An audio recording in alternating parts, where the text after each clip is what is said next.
Internal thinking कर रहा था जी कि ये स्थिति क्यों बनी। मुझे ऐसा लगता है कि कांग्रेस और इंडिया गठबंधन जो आरक्षण और संविधान की बात कर रहे थे, उसमें कहीं न कहीं लोगों ने जो एक शक पैदा किया गया या एक बात उठाई गई, मुझे लग रहा है कि एक मतदाताओं के एक बहुत बड़े वर्ग में इस बात को लेकर चिंता हुई। और जिस तरह से राहुल गांधी और कांग्रेस के अन्य नेता हर जनसभा में संविधान की प्रति दिखा करके बात कर रहे थे कि आरक्षण समाप्त हो जाएगा या संविधान बदल दिया जाएगा, ये मौका दरअसल भारतीय जनता पार्टी ने दिया।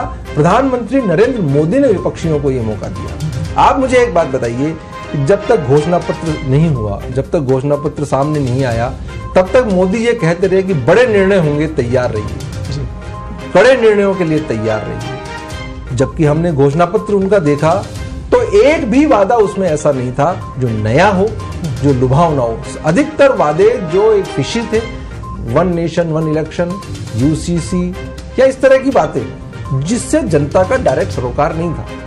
और कौन से बड़े निर्णय होंगे वो घोषणा पत्र में परिलक्षित नहीं हो रहे थे। जब आपने घोषणा पत्र नहीं जारी किया, उससे पहले तक आप बताते रहे कि बड़े निर्णय होंगे, उसके बाद घोषणा पत्र सामने आ गया, उसमें आपने कोई बड़े निर्णय का कोई संकेत नहीं दिया।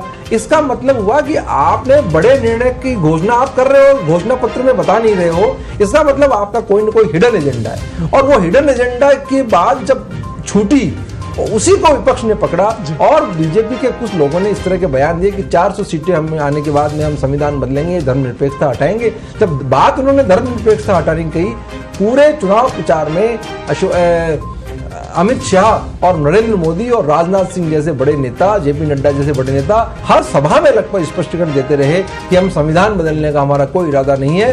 और इवन विपक्ष के पिच पर मोदी को खेलना पड़ा कि आरक्षण मेरे जीवन तक, मेरे मरते दम तक कोई आरक्षण इस देश में हटा नहीं सकता। खुद अंबेडकर आरक्षण को नहीं हटा सकते।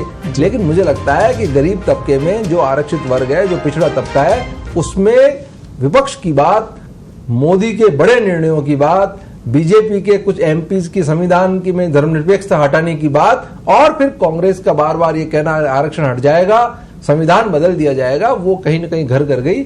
और मुझे लगता है जिस तरह से यूपी में परिणाम आए हैं और अखिलेश यादव ने पीएडी, पिछड़ा अल्पसंख्यक दलित, पीडीए फार्मूला लगाया और जिस तरह से उन्होंने टिकटों में जातीय समीकरण को बैठाया, उसी का ये परिणाम है कि भारतीय जनता पार्टी को उत्तर प्रदेश में बहुत बड़ा शॉक झेलना पड़ा है। और उसी वजह से भारतीय जनता पार्टी बहुमत से दूर रह गई।